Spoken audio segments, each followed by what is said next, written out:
그래서 여러분, 이 의문에 답하기 위해서 은사주의자, 순복음교회 같은 데서 생각해낸 것이 무엇입니까? 제2의 축복, 영어로 세컨드 블레싱이라고 합니다. 이 체험은 누구는 성령 충만으로, 누구는 성령 세례라고도 표현하기도 하지만 오늘 저는 분명하게 구분하기 위해서 제2의 축복, 세컨드 블레싱이라고 부르겠습니다. 자, 은사주의자가 말하는 제2의 축복, 이것은 오순절 교회에서, 순복음 교회에서 가르치는 교리입니다. 제1의 축복은 무엇입니까? 성령이 불신자에게 처음으로 강림해서 중생시키는 축복입니다.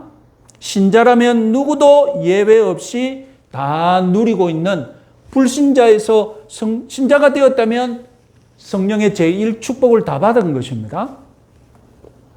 그럼 은사주의자들이 말하는 제2의 축복은 무엇입니까? 이미 중생한 성도에게 성령이 두 번째로 강림하는 것입니다. 그러면 왜 두 번째로 강림하느냐? 이것은 성령의 은사, 권능을 주기 위한 강림이라는 것입니다. 그리고 모두가 받는 것이 아니고 선별적으로 받는 것이라는 것입니다. 그래서 이런 체험을 오순절주의자 가운데서, 순복음 가운데서도 어떤 사람은 성령 충만이라고도 표현하고 어떤 사람은 성령 세례라고도 표현한다는 것입니다. 그래서 오순절 은사주의자들에게 능동적이라고 표현한 것은 이런 성령의 제2 축복이 누구에게 달렸다는 것입니다. 내가 얼마나 간절히 기도하느냐에 따라 달렸다는 것입니다.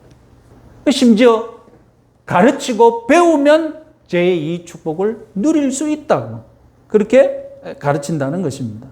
어떤 오류가 있습니까? 성령을 둘로, 심하면 셋으로 나누고 있지 않습니까? 성령을 2분의 1만 받으면 중생하는 것이고 나머지 2분의 1을 다 받으면 이제 뭐까지 간다고요? 성령 은사와 권능을 받는 수준까지 간다는 것 아닙니까?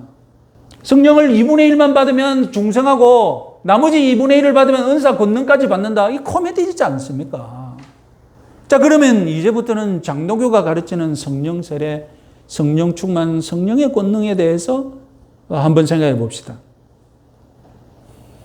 성도라면 누구든지 예외 없이 성령의 세례를 받았습니다. 성령의 세례를 받았습니다. 우리는 예수님이 주시는 성령의 세례를 모든 사람이 다 받았습니다. 원칙은 이것입니다. 성령님은 우리에게 임재하시면 충만히 임하시고 다시는 떠나가지 않으신다고 약속하셨잖아요. 그렇잖아요. 그러니 우리 인생에 성령이 임재하시는 체험은 한 번뿐이다는 것입니다. 아니, 떠나가지 않으시는데 한 번뿐인 거죠. 그러면 떠나가야 두 번이 있는 거잖아요. 또 오시는 거잖아요. 이해가 되십니까? 중요한 원칙이 무엇입니까? 성령님은 한 번 오시면 안 떠나간다는 것을 우리가 기본적으로 다 믿고 있잖아요. 그럼 안 떠나가시는 분이 또 오신다는 건 무슨 말입니까? 2분의 1만 오고 2분의 1이 다시 온다는 말씀입니까? 말이 안 되는 코미디라는 거예요.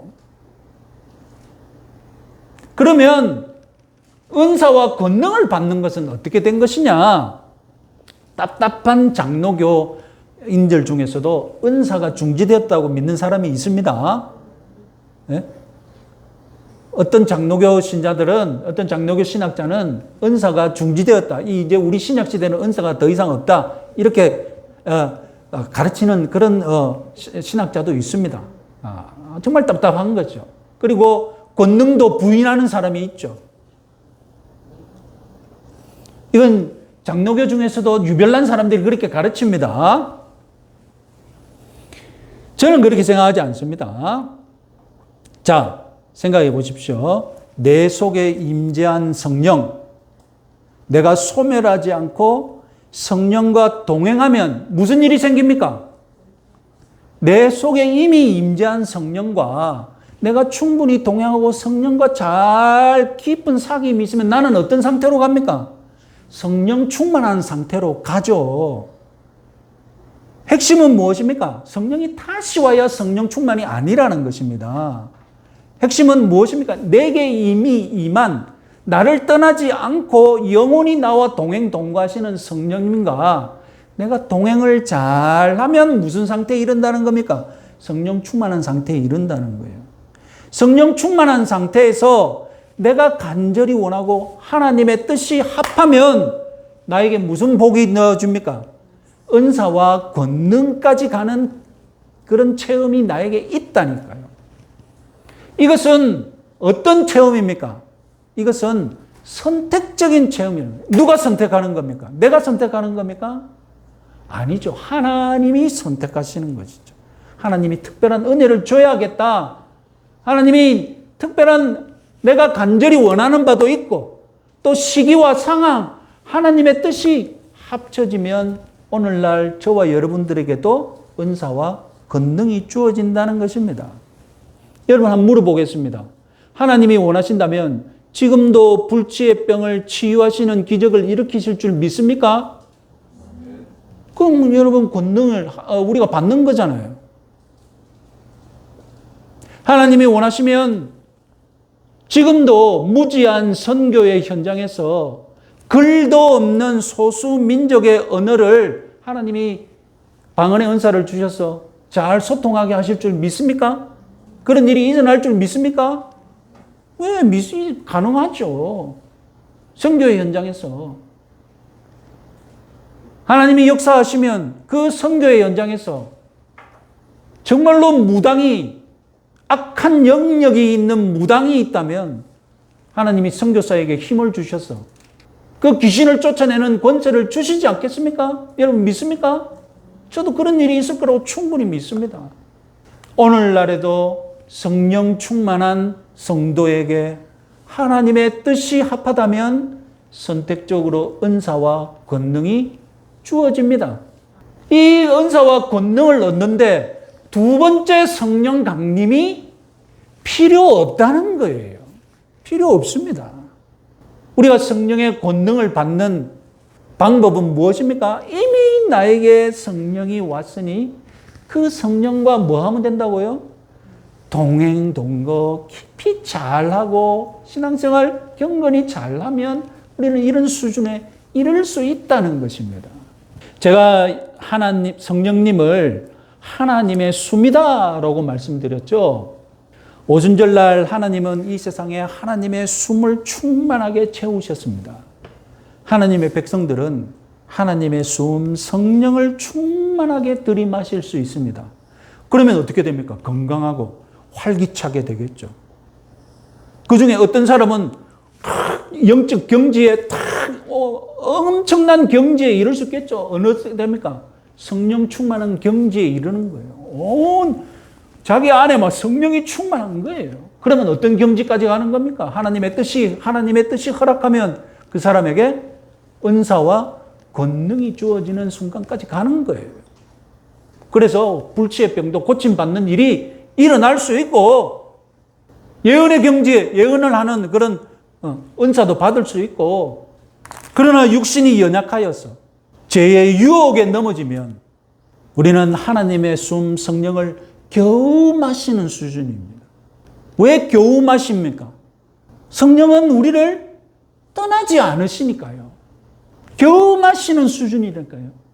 그러면 어떻게 됩니까? 성령은 있지만 숨을 겨우 마시는데 무슨 활력이 있겠습니까? 무슨 권능이 있겠습니까? 겨우 마시는데 겨우 목숨만 유지하는 꼴로 살아가는 거예요. 입원해 있는 환자처럼. 자, 그러면 순복음교회에서 제2의 축복을 받았다. 이 세컨드 블레싱을 체험했다고 하는데 우리는 그것을 어떻게 해석해야 합니까? 우리는 그걸 어떻게 받아들여야 됩니까? 그들이 없는 체험을 했다고 지어낸 것입니까? 아니죠. 그들이 잘못한 것이죠. 그들이 성령 받았다는 체험, 이것이 두 번째로 성령을 받았다는 그 체험, 그것은 어떤 체험입니까? 성령과 그들이 여러분 그 세컨드 블레싱을 받기 위해 두 번째 축복을 받기 위해 금식 기도도 하고 온갖 노력을 많이 했지 않겠습니까? 그것이 뭡니까? 성령과 동행하는 노력이잖아요. 성령과 동행하다가 어떤 경지에 이르는 겁니까?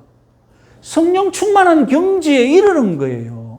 거기다가 하나님의 뜻이 합쳐지니까 무슨 일이 벌어진 것입니까? 은사와 권능을 받는 경지에까지 도달한 거예요.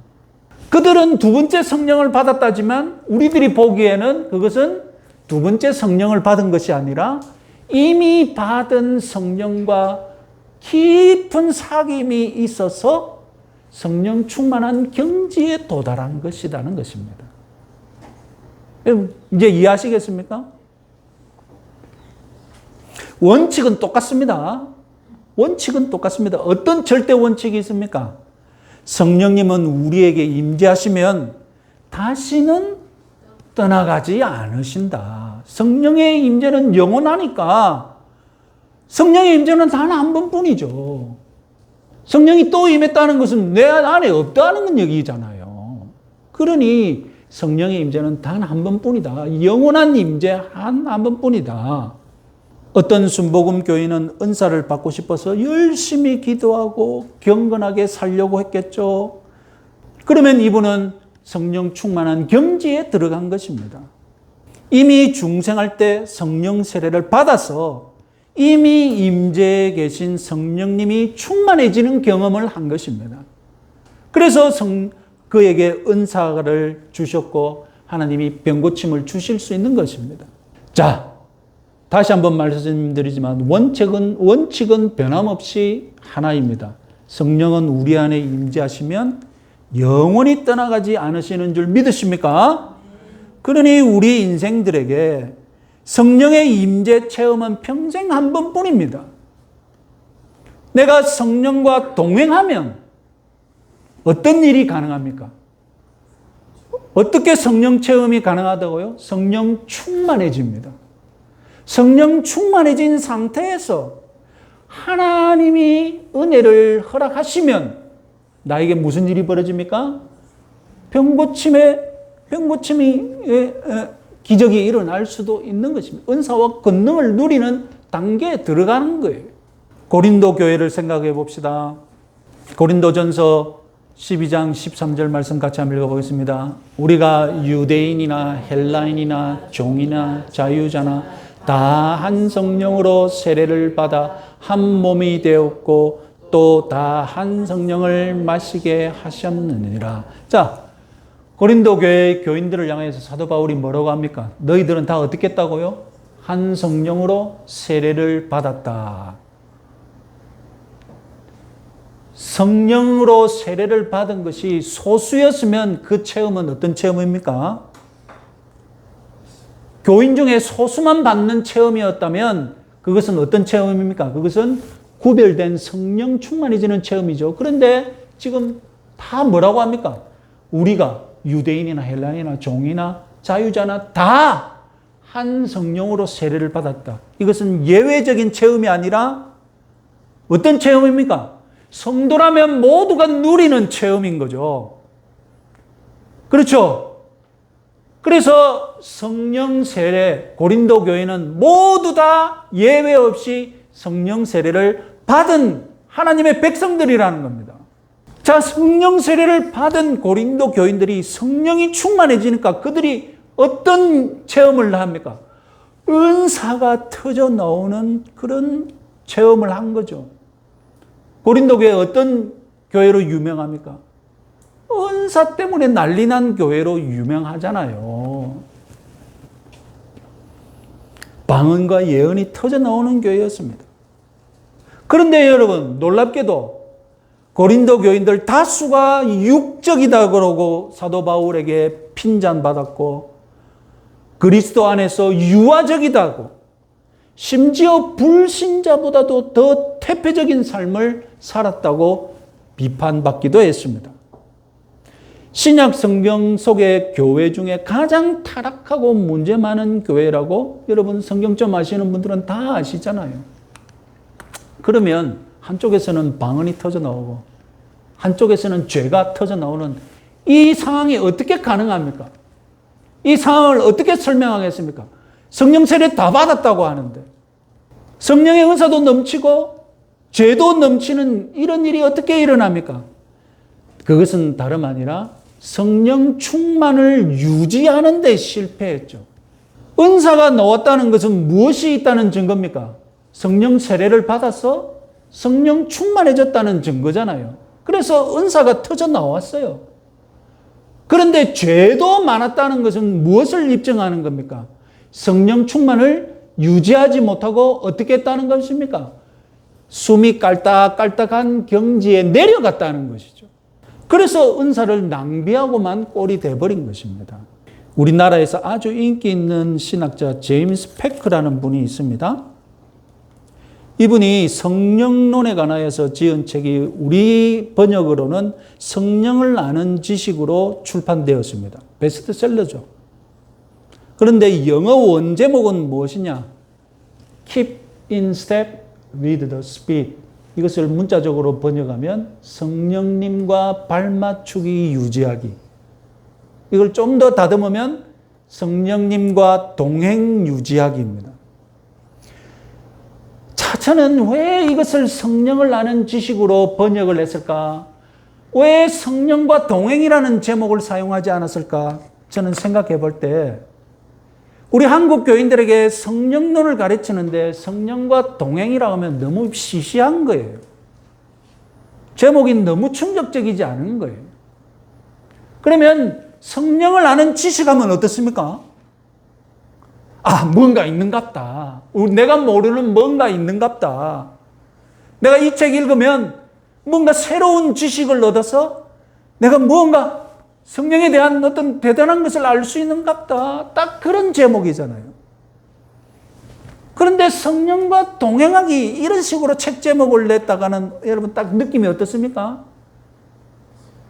별 거 없는 것 같이 느껴지잖아요. 성령과 동행하라고 뭐. 여러분 성경이 우리에게 알려주는 성령론 가장 핵심은 무엇입니까? 이미 나에게 찾아오신 성령님과 어떻게 하는 거라고요? 동행하는 거예요. 뭐 별다른 거 없습니다. 성령과 동행하기를 잘하면 우리는 성령 충만으로 경지에 이르는 거고 성령과 동행하기 실패하면 그냥 숨만 깔딱깔딱 쉬는 경지로 내려가는 거고 이번 한 주간도 성령님과 동행하시는데 승리하시는 여러분들 되시기 바랍니다.